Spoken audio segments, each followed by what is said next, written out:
I don't know if you said it to me privately or you said it to me on the air, but you said that you don't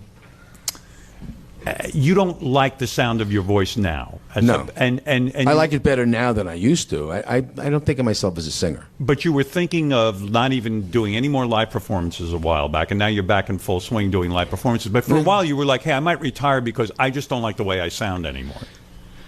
Well, I took 3 years off. I had to get hip replacement. Right. I got double hip replacement.